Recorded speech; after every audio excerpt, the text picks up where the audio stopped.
Hello, everybody, and welcome to Taking Control, the ADHD podcast on True Story FM. I'm Pete Wright, and I'm here with Nikki Kinzer. And I would just like to introduce you as Sicky Pete. I know what you're trying to do, but you know it's not as good as just Sicky. Sicky Pete.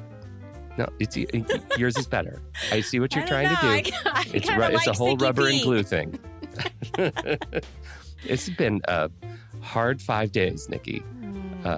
I don't care for being sick. And you know what it is? It's just because when you haven't been sick for a very long time It hits at all, you. it hits so hard. And I thought I was sick last weekend when my son got sick, but it turns out that was allergies. When I started taking my Flonase again, everything was fine. Everything was fine. Oh, no. So, yes, it's really stinky. And do you want me to do this? Do you want me to do the introduction? The whole thing? I can try. This would be unprecedented. I can try. You know my what? Cough's out. I'm gonna let you do it. All right. I'm gonna let you do it. I bow to you, madam. I'm taking over for Sicky Pete. Here we go. Hello, everybody, and welcome to Taking Control, the ADHD podcast on True Story FM. I'm Nikki Kinzer, and over there is Pete Wright. You know what? This is all broken. Let's just go into the other thing. It's too weird. It's just too weird. Look, we have a great conversation today. We're starting our series on ADHD influencers, and I feel like this conversation started maybe with Aaron Croft that in my head, because we're talking about people who are turning their experience with ADHD in some way, shape, or form into a platform to help and inform others with ADHD across the social media landscape.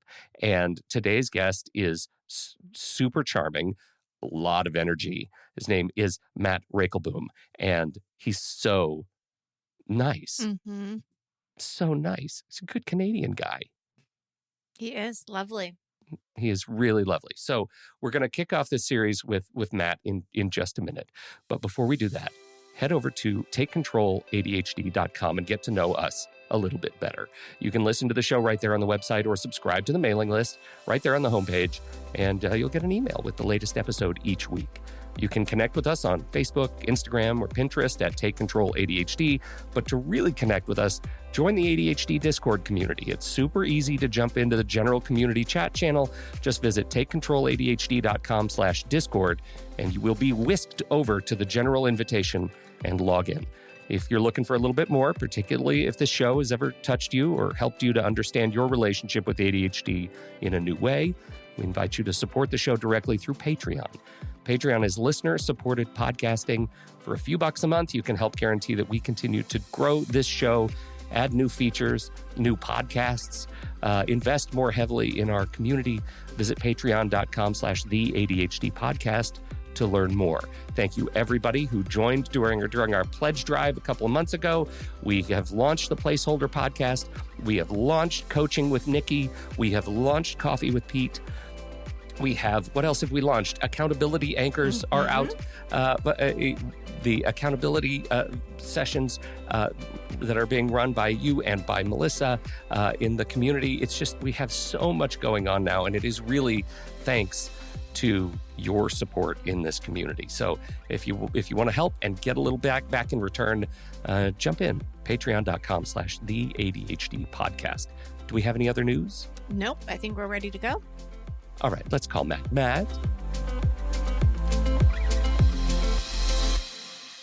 Matt Raekelboom is an ADHD positive online influencer, public speaker, and the founder of the Journey to ADHD online platform. He's got over 300,000 total followers, and he's out to teach those in need how to smile again, even when their minds can be their biggest competitor. Kicking off our series on ADHD influencers, we can't think of a better place to start than right here. Matt, welcome to the ADHD podcast. Thank you so much, guys. It's a real honor to be here. It's thrilled to have you on the show. Yes, thrilled to have you. And we know you're in Canada. We figured that out. Yeah. So tell us, I want to learn a little bit more about you. When were you diagnosed? Sort of what was your journey to get where you are today?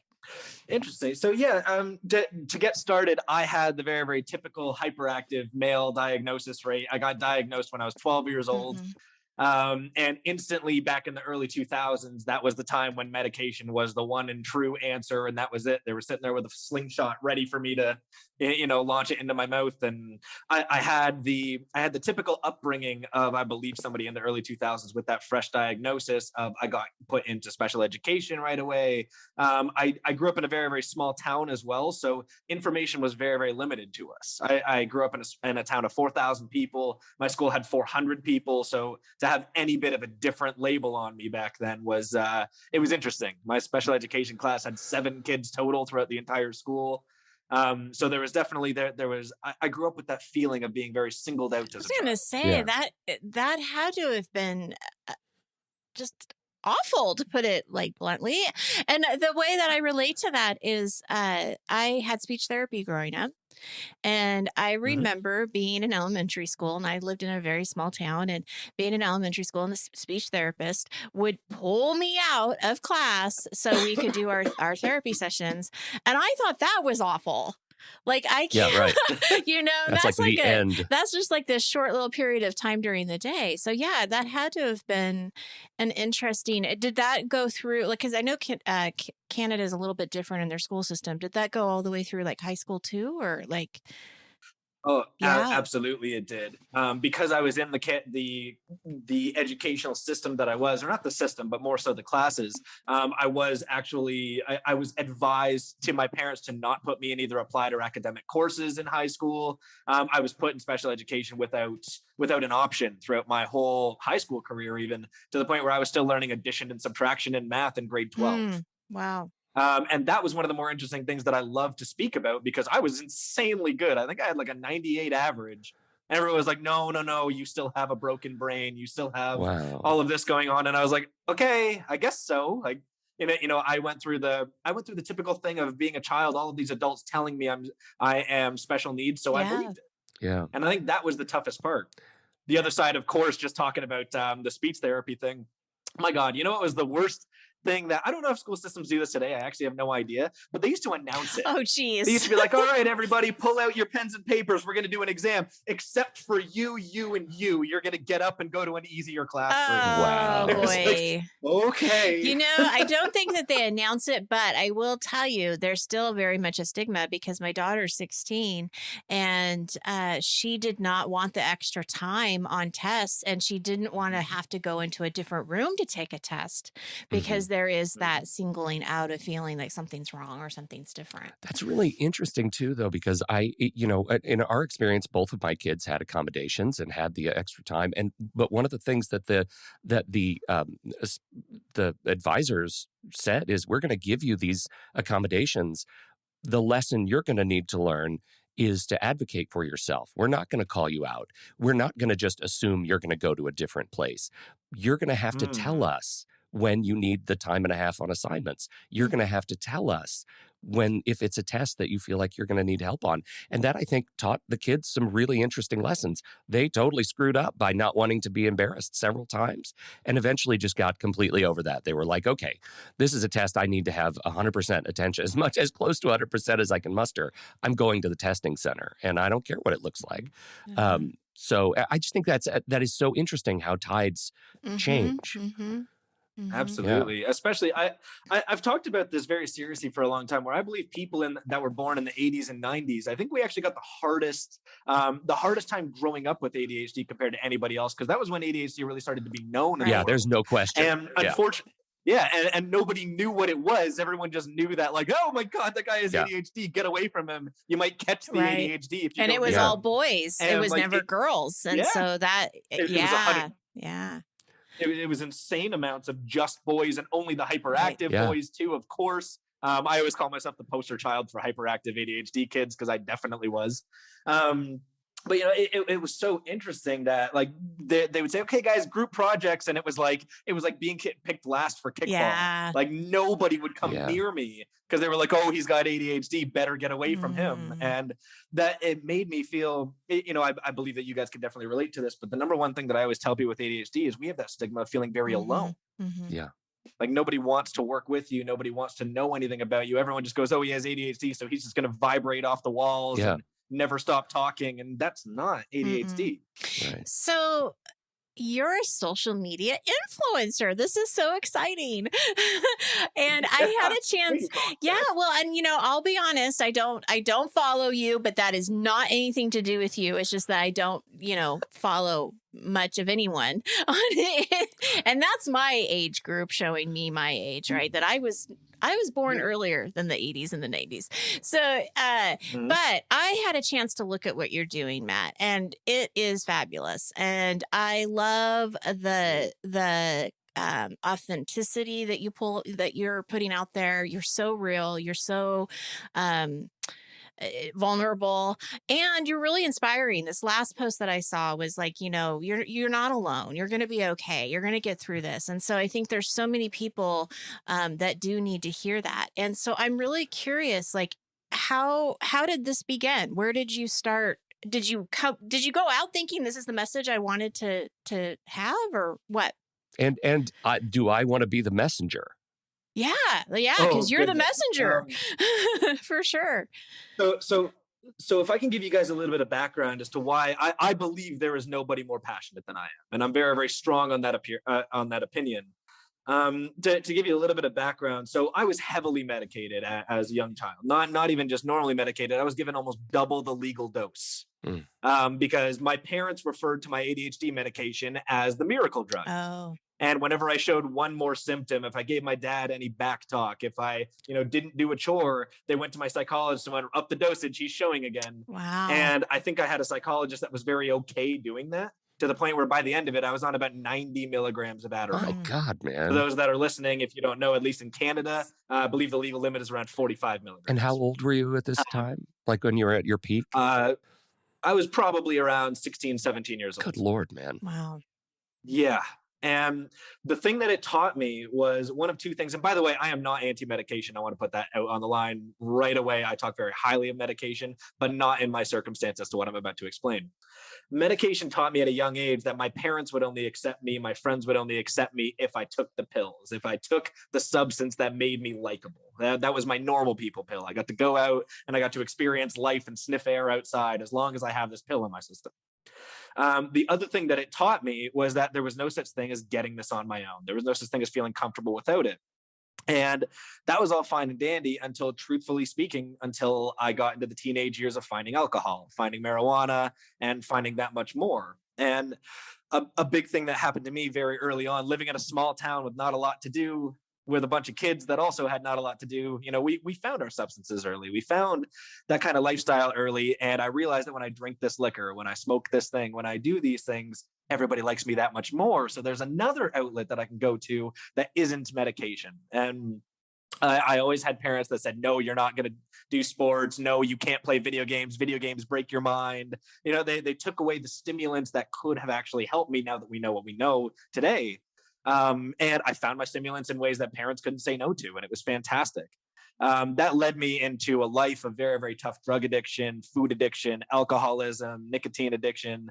I was at a point where I used to drink about a bottle of whiskey a night by the time I turned 19, and I'd smoked about a pack and a half of cigarettes a day. You can kind of see too just how the and I'm heavy air quotes, the support system starting when you were a small child in school, like pulling you out, isolating you, like all of those things that were purported to help, actually avalanche, right? It creates this avalanche to this teenager and young adult that ends up having nowhere else to go but rebellion. That's exactly it. We were talking about your kids earlier and how they got all these accommodations. I got a laptop. Yeah. And I did what any other kid with ADHD did at the time. I loaded StarCraft onto it when no one was looking, and I played video games for most of the time. Absolutely.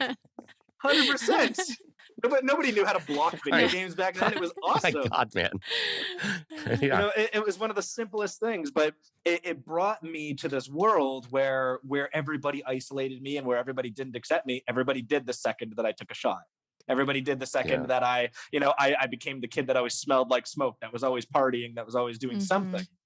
And it led me to a very, very tough life where I gained over 100 pounds after high school. And you talk about this journey because I've seen it on your social media too. So you talk about this weight loss as well, right? Yeah. I absolutely do. And if anybody goes on my Instagram, I'm very open about this. I have tons of before and after pictures of just how different my face looked, how different my body looked. To this day, I've lost over 80 pounds. I'm completely sober. I live a very, very good life.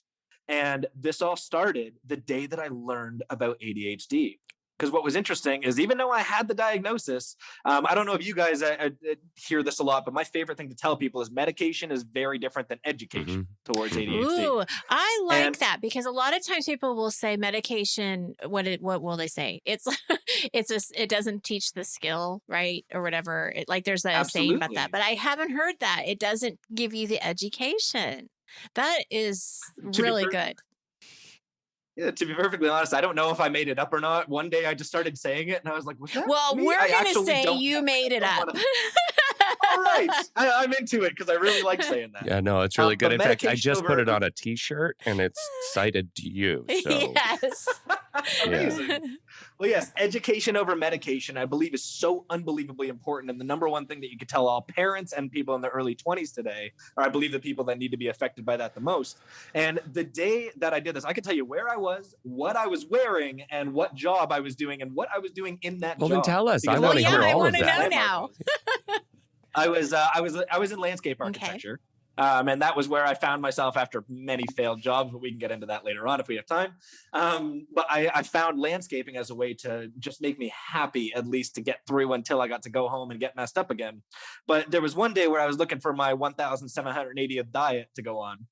And, here I am, I was 260 pounds, really, really not happy with life, not in a good situation. I was borderline hoarder. I had moldy food everywhere around my bedroom, clothing all over the ground, the typical failing mindset type of human being. And I found actually Faster Than Normal with Peter Shankman. If you have ever seen that before. I stumbled upon, actually, before I found Faster Than Normal, I found Peter on a random podcast. I can't tell you what the podcast was, which is very upsetting, but it was diet and ADHD. And I went, what? I'm the only person with ADHD. Why are they talking about it? And that was actually my mindset. Really? I never met someone in my entire life with ADHD, and I was about 23 at this time. Were you still in the same little hometown? I was, yeah. I actually was up until last year. Yeah. I just asked because, I mean, it would feel more like that if you were in a small town that you really probably, I mean, it's truth. You felt like you were the only one. That makes sense. Absolutely. My parents were told that I was broken. So they went, hey, you're broken. And I went, okay. And that was, I accepted it in my life. But the day that I heard that, I listened to this because I was like, what does ADHD have to do with diet? And I can't tell you perfectly what was in this podcast, but the thing that I kept noticing that Peter Shankman would say is he kept saying ADHD can be amazing. And I kept saying what everybody else with ADHD says. They go, how dare you? How dare you say that something that has ruined my life and made me so isolated and so uncomfortable? How dare you say that this can be a great thing, that this can create some of the greatest entrepreneurs in history, that this can create such an unbelievable mindset, give you the ability to not only obtain but retain more information than the average human being? How can you say these things? But while I said, how dare you, I listened to him a little bit more and I looked up his name and I found his podcast, which was phenomenal. And I listened to, I think, every episode. He had over 100 episodes at the time. And I listened to, I think, every episode in like 5 days. I was like not sleeping. I was not eating. I wasn't doing anything else but just listening to other people talk about ADHD. And I went, oh my God, I think there's a way to not be such a terrible human being. And I don't mean to say that in an invalidating way, but I truly saw myself as that. I saw myself as just somebody living until I die. Wow. And it's very upsetting to hear, but that is truly my mentality. And I started focusing on my ADHD. And I'm sorry if I'm dragging this on. No, it's great. You're just keep going. This is why you're here. I started, I started focusing on my habit formation. I started focusing on little things, like they said, make your bed, because as we all know, it's not about the habit you complete. It's about the fact that you completed the habit. And I love those kind of sayings. And those kind of things can create your dopamine. They can create your serotonin. So all of a sudden, girlfriend I was with at the time had no interest in caring about any of this. And I went, I got to make our bed. And she'd be like, what for? And I'd be like, I don't know, but I'm going to do it. And I started doing that. And I started, doing 5 push-ups in the morning. and 5 sit-ups. And I started, just instead of the double Big Mac that I would eat at McDonald's every single day, I switched over to a Big Mac. And then I switched over to a chicken burger. And then I just started looking for positives in my diet in any way possible. Instead of Coca-Cola, I changed over to energy drinks. And even though that is not a healthy alternative, it had caffeine. So it just kind of boosted me. And I was like, oh, caffeine can help the brain. So yeah, sure, why not? And the day that changed my life, guys, I can get into the story way deeper, but the day that changed my life was the day that I accidentally fell asleep sober. It was my first day in probably 5 or 6 years of actually being loaded every day of my life. And I fell asleep sober while I was getting ready to actually do some MDMA with my girlfriend at the time. It was just something we did to be happy at night. And I was just fine not getting messed up to go to sleep. And I was like, hey, before we get messed up, let me stretch first. Let me change my clothing. Let me, do some deep breathing. And then I fell asleep and she didn't wake me up. Wow. And the next morning I woke up and I looked in the mirror and I saw the acne on my face and I saw the shape that I was. As I said, I had gained over 100 pounds since high school. And I never knew. I never thought about it. I never cared about it. I just saw myself progress and that was it. And I looked at myself and I went, something's here and something can be different. And that was the day I actually left that girlfriend. We had a house together. We had a dog together. We bought all of our furniture, all of our everything. And I said, I'm leaving. I don't want to do this and I need to change my life and I don't know how, and I'm changing everything about it. Wow. At the time, I didn't have a good relationship with my family. I didn't really have any friends left because I stole from each one of them and I did some pretty terrible things. So I left to be homeless. I left the home that I had and just said, I'm going to live in my car until I can save up enough money to buy an apartment. And I went and got a gym membership. And I did that so that I could park outside of the gym and use their free Wi-Fi and go walk on the treadmill so I could watch TV every so often and shower. And for those that are... How long did you do that for? I actually can't give you an exact amount, but I know it was at least over a month. Wow. And I had my dog with me at the time. The girl didn't want the dog. What was your relationship with substances? Like you were able to bid adieu to the Molly and the alcohol? Like this is when that transition happened? So this is when the transition happened, and I decided to do the worst thing in the world, and I'm telling everybody that will be listening to this, do not do what I did, but I decided to stop everything cold turkey. I stopped my medication for ADHD. I stopped MDMA. I stopped cocaine. I stopped whiskey. I stopped smoking cigarettes. I developed Meanwhile, your asthma. kidneys and liver turn inside out. Yep. For a number of weeks. Yep. And for that next month, I sat there in my vehicle that I had and I twitched and I sweat and Good I Lord, my dog. And the one thing that I had, though, being a millennial, the one thing that I had, even being a homeless person, was obviously I still had a cell phone with a decent data plan. Right. And pry it from your cold, dead hands, right? Yep. And what I did during that time was I started Googling, why am I sweating? Why am I twitching? Why am I freaking out right now? Why does it feel so empty? Why is life not worth living right now?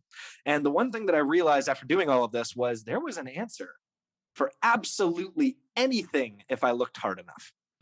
And that was the day that sparked in my head. I went, holy crap, I actually think I'm not a dumb person. That was the day where I went, I'm starting to learn things about myself. I'm starting to figure things out. And I started learning what food that I could eat on a very budget restricted diet with no help from a kitchen. And I started, just learning about addiction. And I started learning about all these things. And I went, wait a second, this correlates perfectly with ADHD. And then I started just Googling, why does ADHD do this? And, I found all of those really, really rough to read black and white articles that were everywhere. That I just started reading, and I developed a hyperfixation that to this day, I study for over an hour a day, every day. And I've been doing this again since I was about 23. So I'm 29 now. So about 6 years of studying 1 hour a day. And I learned that I knew more than the average person, which was very, very interesting to me. And when I started learning about the brain, before I started caring about fitness, before I started caring about health in total, I lost over 50 pounds. Which taught me two things. It taught me that number one, my body was never meant to be as big as it was. Yeah. And number two, it taught me that, wow, my brain had so much to do with the bad things that were going on in my life. From doing this, I continued to landscape. I actually ended up owning a franchise for a little while, which was fantastic. I was very, very proud of that. And I decided to take everything into the next levels, which is where I wanted to start helping other people. I wanted to start teaching people just about things I read on the internet. And that was almost the way that I described it. I started helping people for free. I started just saying anybody who wants to. I had local groups in like local Facebook groups for just my small county. And I'd be like, if anybody has a kid with ADHD, can I just tell you about what happened to me? And if anybody wants help losing weight, I'll help you for free. I'll go running with you. I'll do whatever for free.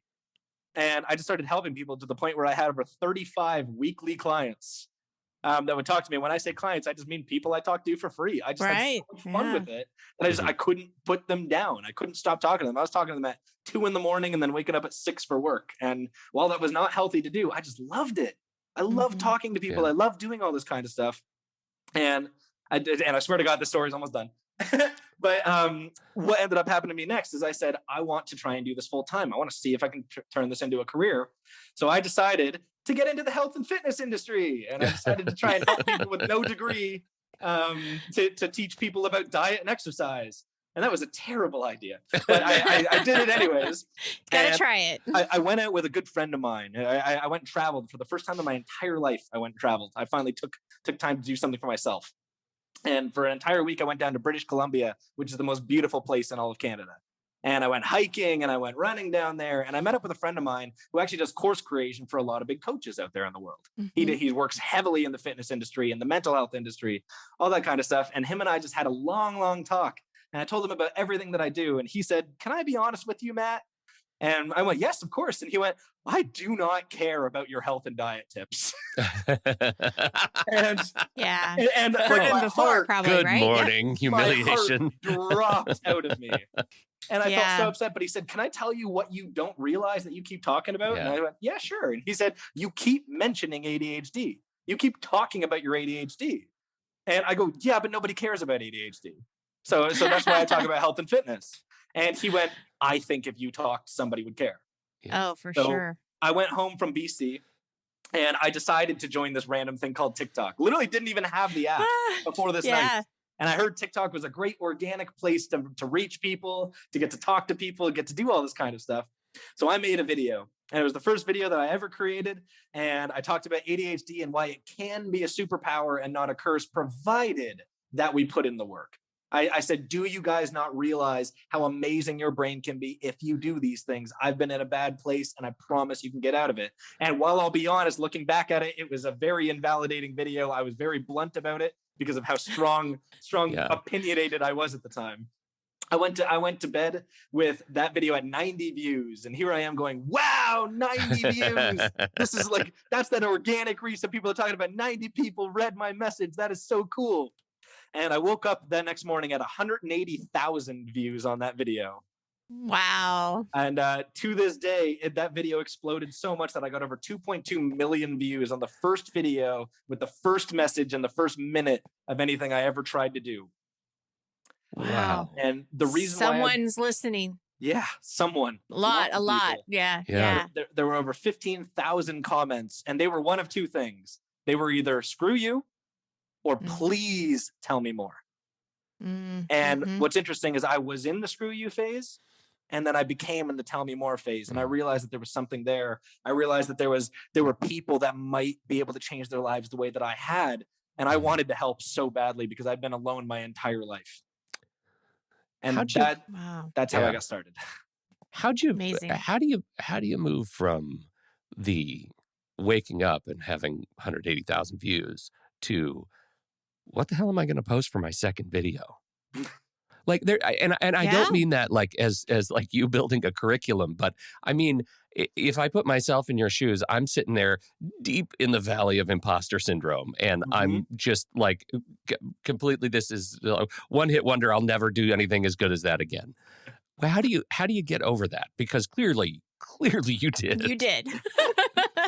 You know, the ultimate thing that I did was I just realized that everybody had questions. And one of the beautiful parts, you know, it was a sense of privilege, but also obviously I got the attention for a reason. But I like I said, I had 15,000 comments from people being like, well, what about in my relationship? What about an addiction? What about my video games and my parents hate them? And I just took those comments and I answered everyone.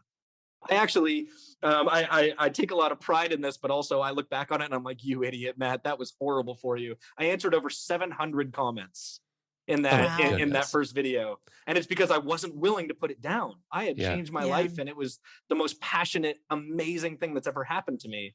And I wanted to talk to every single person. I actually tried to keep up with the comments for a while, and I made myself real sick. But making content, the best advice that I could possibly give about making ADHD content or content in general, you got to make it for you. And if somebody appreciates it, they'll watch. Yeah. I never ever looked at it like, what do I need to educate others on? It's what do I need to speak on my experience that might help somebody, might hurt somebody, but it has to be for you. And that's the way that I've made over 400 videos to date. Because I every single video I make, I don't care about the views. I'm not trying to make another one hit wonder. In fact, any influencer that, if you guys are doing an influencer series, I'm sure that you will hear this a million times over. Nobody wants to go viral after you've been viral like 3 times. If you make 3 viral videos the entire time, the panic that goes through your body. You want to talk about the panic of imposter syndrome? The panic of looking down and seeing that you have 180,000 notifications in your phone. Yeah. There's nothing like that panic. And every so often when it calms down, you go like, oh, thank God. Yeah. So while going viral is an amazing and very special thing, it's insanely hard, and no one in the world can handle it. I've never met an influencer that goes, oh yeah, I love when that happens. Yeah. I have it all down. So a question though about the content, because I know just from like us doing a podcast on a weekly basis, there's a lot of thought that still goes through, like, what are we going to talk about? Who are we bringing on? I mean, we have a theme that we like to go off of. I have to imagine there's some thought to you, or do you just honestly, like, maybe not, maybe you just open up the video and you just talk about whatever you want to talk about that day. I mean, I can see that happening too. So for me, truly, everybody, including my assistant, including anybody that works with me, they all think that I'm sick in the head for doing this. But I make every video an hour before, or I decide to make the video an hour before I actually make it. And I just talk about whatever's on my mind that day. And I have the privilege of working with some unbelievable clients that I do one-on-one sessions with. And I get to talk to some amazing people around the world, and I get to hear what's on their mind. And I speak about what maybe we talked about that day, or maybe just what I learned that day. Like I said, I study for an hour a day, and sometimes just what comes to mind. What a lot of people don't realize, the difference between you guys talking about, an entire podcast as opposed to a 1-minute video. There is no video I've ever made that was a complete fact in 1 minute. That is actually the hardest part, because I believe I can't wait to get into YouTube. I can't wait to get into podcasting, truthfully. But the 1-minute videos, I mean, I could talk about addiction with 70 different videos, and I still won't be out of content for that. Right. So, and truly, by the time that you've made 70, how many people watch the first video through the next 69 of them? Sure. Right. How many people are able to keep up with that?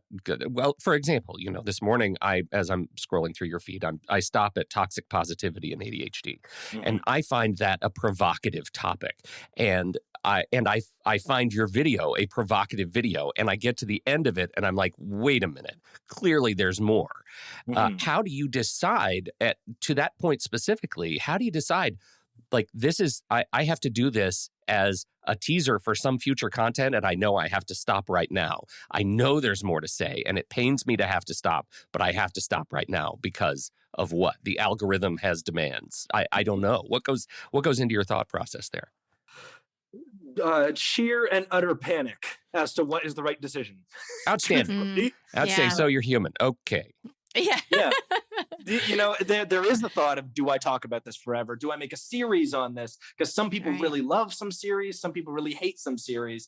And some people like the fact that I don't really have a niche. Like, ADHD is a topic that I cover, but I teach people about addiction, parenting, brain hacking, understanding ADHD, food, sex. Yeah. I mean, you got it all. Unbelievable amounts. And I believe that's actually why I am smaller than I believe I could be. If I had picked a niche and stayed with it, I believe I would actually have a more dedicated audience. But the thing that I want to do is I want to teach everybody that, there is a broad spectrum of things to understand. And one of the issues that I truly have is figuring out, do I keep talking about this? Do I keep talking about my toxic positivity? Do I keep talking about food and all of this kind of stuff? I have little mini series for everything.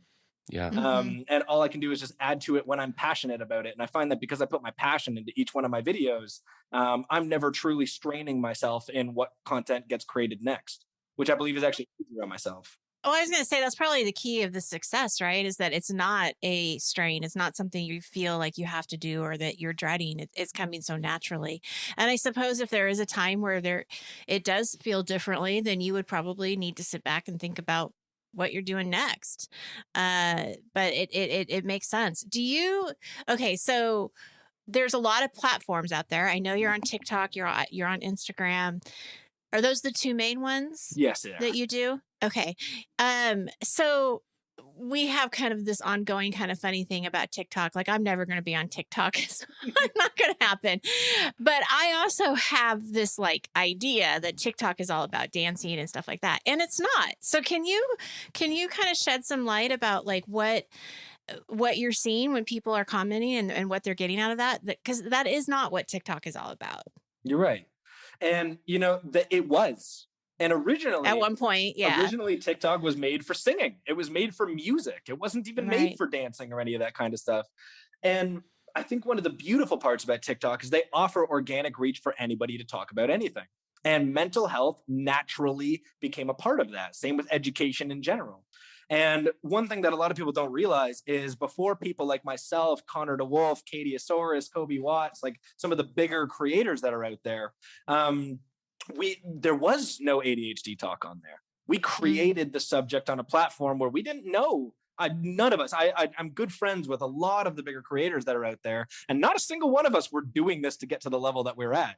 We were never trying to become famous influencers. We were never trying to develop these audiences. We all just wanted to talk about it. And it ended up actually sparking the trend. ADHD is one of the biggest trending topics in the world right now. And it started with platforms like TikTok and Instagram. Yeah. Bringing the awareness up front, right? That's one of the most beautiful parts about what TikTok has done. There's always controversy about differences in the platforms. I could tell you that TikTok clientele are very different than Instagram clientele. Tell us about that. That's literally my next question. What goes into who you're talking to on each platform? It's interesting. People on TikTok, they're there to learn more about you, where Instagram, I believe that they are there to learn. And I believe that that's a difference. It's a really interesting distinction. Right. They are there to learn everything about what you're saying, but also they want to see you dance. They want to see you do trends. That TikTok is a more playful platform. It absolutely is. When you talk about the song and dance, yes, a lot of even good influencers in the ADHD space, they do the dances while posting ADHD facts. I've never done that. I am a terrible dancer, and there's no faking that. So someday we'll have to do one together where we're both like, Robot. Maybe. But the interesting part is people are there more to be entertained on TikTok. And I think that's what it's become, is a very, very entertainment-based platform, where Instagram is a place where people go to really, they want to learn actually what you know. They want to see exactly what you do. It's very interesting. Something that I noticed creator-wide is Instagram has more interaction than TikTok, even at a much smaller following. I myself have about 45,000 followers on Instagram and 260,000 on TikTok. And I actually get more interaction from Instagram than TikTok. Is that because TikTok is the primacy of TikTok is that inertia? Like, it wants you to watch a video and then watch another video, because that feels like we were talking about the algorithmic demands. Like, TikTok is just keep creating, but Instagram gives you a little bit more time to pause. I believe that's 100% right. Instagram is very like, if you have a following, that following will see you. But on TikTok, everybody is all about, you look at a video and then you go, and then you go to the next video. Move on. Yeah. And you go to the next video and you're like, oh, and then next video. And, every so often you'll hit the follow button. The average person on TikTok will have like 3,000 to 5,000 people that they're following, even when you're a followed person. 3,000 to 5,000. Look at it. Look at just an average TikTok account. You will see thousands of people that they're following, which means that even your followers barely see your content. Right. Wow. Right. But on Instagram, you're not just having people. I say this very playfully, but I always joke about TikTok being just people sitting there drooling at the mouth 2 hours into a doom scroll, as they call it. Yeah. And just going, they're just going over and over again.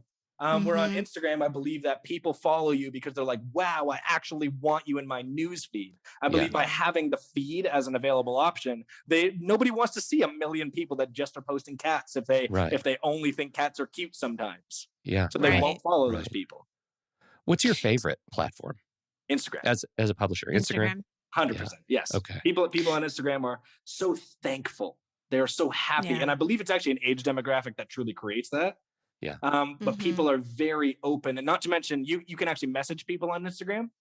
I get an average of 50 to 70 new messages a day. And I'm not talking previous people that I've already talked to. I mean, message requests from new people, 50 to 70 a day on average, of people just being like, you are so helpful. Thank you so much. People are so appreciative. I want to give them all of my time. Wow. So what are some things, I'm curious, like, does anything, I mean, I know you probably have a million different experiences of different situations where people like really touched you. Does anything just stand out? Like when I ask you, like, what is a situation or somebody that's reached out that you were just like, wow, that is why I'm doing what I'm doing? I actually, if anybody was ever to look in my cell phone, I have screenshots of literally thousands of messages that I've gotten over this time of people saying, I never knew I could be this amazing. I never knew that I could do these things. I'm doing such incredible things. I have never had a closer relationship with my children. I've never had a better relationship with my partner. Things like that. Changing people's lives it's a scary thought, to be completely honest. Because that's when imposter syndrome really kicks in of like, I was told I was terrible my whole life. I was told that I was broken, and these people are telling me how great it is to hear my voice. And it's very difficult sometimes, but hearing that these people possibly went from where I started in my very, very bad phases. I've had people say that I'm not suicidal anymore after finding you and a few others, and things like that. As somebody that has gone through the darkest moments of his life and changed, and hearing that I'm helping others, I've cried more in the last year than I have probably, like the total flow of tears has probably been like 28 years prior compared to this year. Not a question as to which one has more. Well, and it's interesting because I have to say, I'm kind of speaking on behalf of my daughter a little bit, but she's 16, she's on TikTok, she looks at Instagram, she's on Snapchat, all of those things that you would, expect a 16-year-old to be in or on. And she has ADHD, and I just talked to her over the weekend about RSD and what it is, and why I thought that there was a particular situation where I think that's how she was responding to it, and giving her that education. And it's so interesting to me how she's really hung on to that, and she's learning more about it, and she's trying to figure out more about like how her brain works and why she reacts this way. And I think that, with what, I mean, I feel the same a lot of ways, like what you're saying about what Pete and I do in the community, and how we, want this show to come across to people. What you do in the regard, especially like to TikTok and that younger demographic, is so important because they are paying attention. Because she just posted a little cartoon thing about RSD that she found on TikTok. Mm-hmm. So I don't know if she actually responded to that person, but she was paying attention to it. And so I don't, I just want to say, I think it's a really important, and respected thing that you're doing, because these kids, these young adults, these young kids that are still trying to figure out what this means, as adults who are still trying to figure out what it means, they want to hear your story, and they want to be able to flip that and see it. And I'm going to just keep going on and on and on. So I'll stop talking now, but I hope you get my point.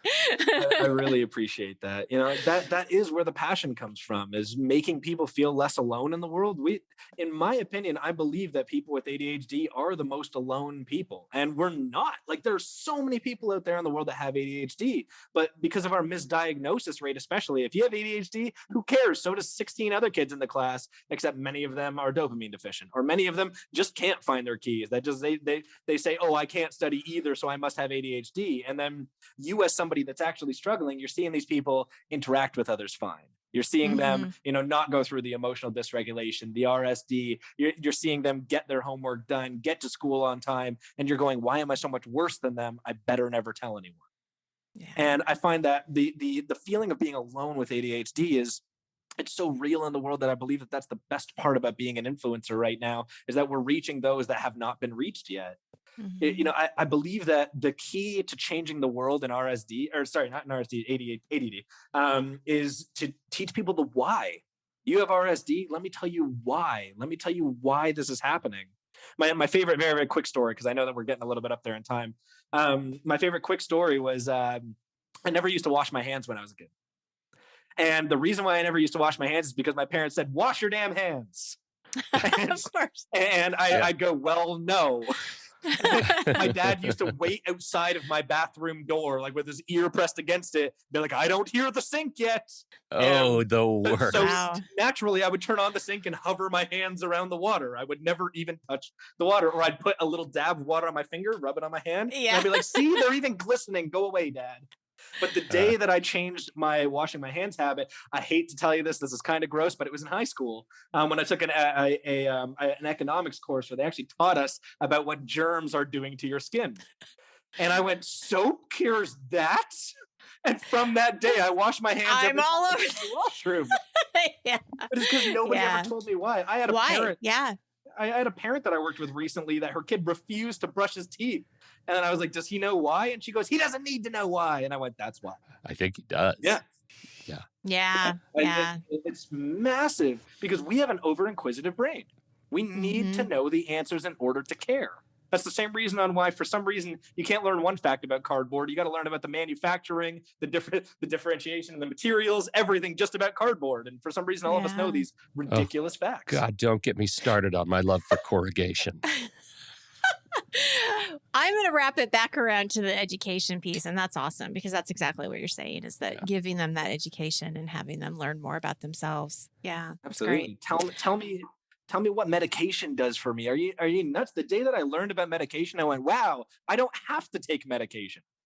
And while that is not easy, and one more thing I'm going to stress to everybody, I am not medicated, by the way. I feel like we probably should have mentioned that at some point in the podcast. You still probably have enough in your system after a regular dose of 90 milligrams. I've never thought about You're okay, man. It's in your bones. It's in your blood now. But I live a very, very holistic lifestyle. And the one thing that I tell people is it's not easy, but it's 100% possible. Right. And because of that thought, not like a holistic lifestyle can be effective up to 95% of what medication can do for your brain. And because of which it is possible, but it's a lot of work and you got to be well educated to be able to live that properly. And I think that's the part that a lot of us don't realize. We just think it's either, the question is always, I love saying this, the question is never medicated or unmedicated, it's treated or untreated. And if you just get off medication and then sit there on the couch still and eat crappy food, then you're going to have a very tough time.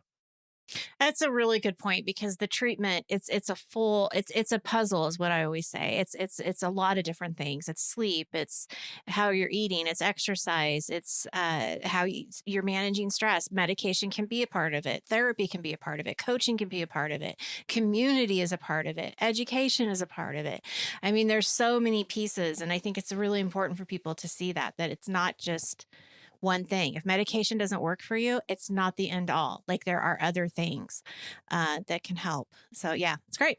And I'm not anti-medication either. It's one piece of it. It's just one piece of it.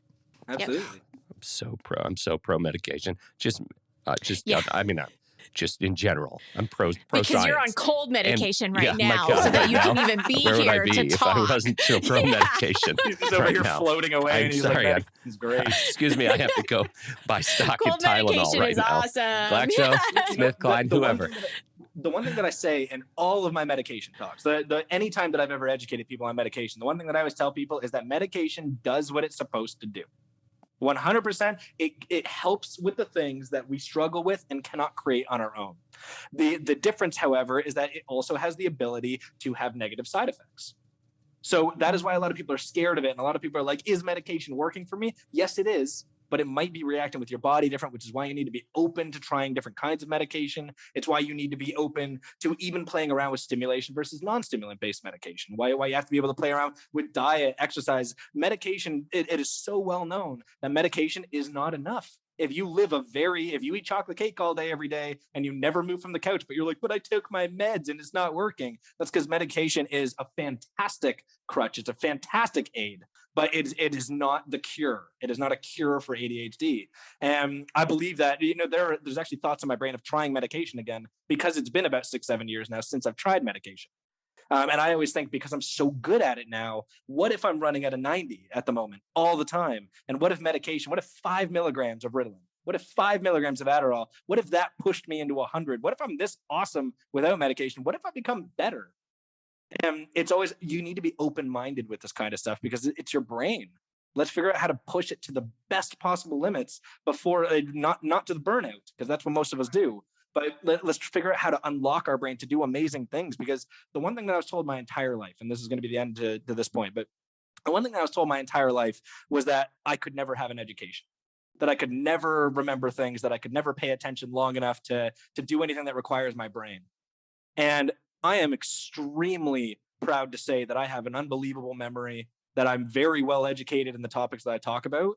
And I'm very proud of how I use my brain to help hundreds of thousands of people around the world. And that almost got ruined by everybody telling me that I was something that I wasn't, when it was in my control. That's what I love about the brain, is it is in your control, provided that you take the time to learn how. Love that. All right. Well, you gotta tell us about the journey to ADHD, the community, and all the work you're doing there. Where do we send people to learn more about all of your good works? Yeah, thank you. So I decided, after becoming an influencer very early on, I really, really wanted to find a way to create a community, or a way to create a platform, because what we actually have is a platform, to help people understand their brains a little bit better. And I got a little team together, and I saved up every dollar that I made from being an influencer, from coaching, from everything. I lived on my savings for about 6 months. And I put every dollar into creating the Journey to ADHD platform, which is its own social media platform dedicated to ADHD.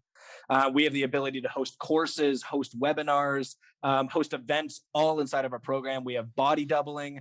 We have food preparation services. We have movie nights. We have social calls where everybody can just go in there and meet other people with ADHD. We have an entire platform made for others to just talk, like in a Facebook newsfeed style forum, where they can just scroll through. You can dedicate the posts that you see by choosing topics such as addiction, relationships, habit formation, all of those kind of things. We also have a full resource library inside of our platform. I just ran out of breath there. Boy. That's a lot. We have a full resource library that actually gives people the ability to not be social if you ever don't want to be, where you can go in there and see. It's just a dedicated link resource library that we've made very simplistic, with lots of big colors and big buttons to make everything very simple for people. And you can dedicate, again, whether you're looking at information for being pregnant and having an ADHD brain, or if you want to learn more about your food, your medication, you have the ability to learn on your own or with others. We have people like myself. I have Camille Koopmans, who is a full-time naturopathy major, and she actually she specifies under ADHD. We have a full-time perinatal coach on our platform that actually teaches mothers and soon-to-be parents as well how to take care of their brain when they're going through pregnancy, when they're going through early adaptation of their lives. And what we're trying to do here is give people a one-stop shop to make them comfortable with their ADHD brain. And because we've made our own dedicated platform, what we have had to do is we put a paywall behind it of as low as $5 one time for you to be able to have access to the entire platform. And we are just looking to give people the ability to not only be a part of this platform, but also with the paywall behind it, we're looking to not create a series of trolls, a series of people that just want to post nonstop memes inside of there. We want people to really be there with a financial dedication to helping their brain. We have created a community of such dedicated people. Most of our community runs the groups. Most of our community runs the events. They all just say, hey, can I do a body doubling session? Yeah, absolutely. Go for it. We give people the freedom to be who they want inside of our platform. And that was the one thing that I kept seeing almost in every single forum. You know, when you look at the Reddit forums, when you look at the Attitude forums, when you look at all of that kind of stuff, I noticed that they were there, but they were also black and white. And if you look at the Journey to ADHD platform, the one thing that you'll never see is a single color. We have multiple colors everywhere that you look. We have exciting, gigantic buttons. We are trying to make things stimulating so that when you go in there, you feel happy, you feel wholesome, you feel excited every second that you're in our platform. It's awesome. That's great. That is awesome. Well, we sure appreciate your time and putting up with my voice today. You've done great. It's kind of nice, actually. I kind of want you to record me a lullaby later. Right? Tone right now.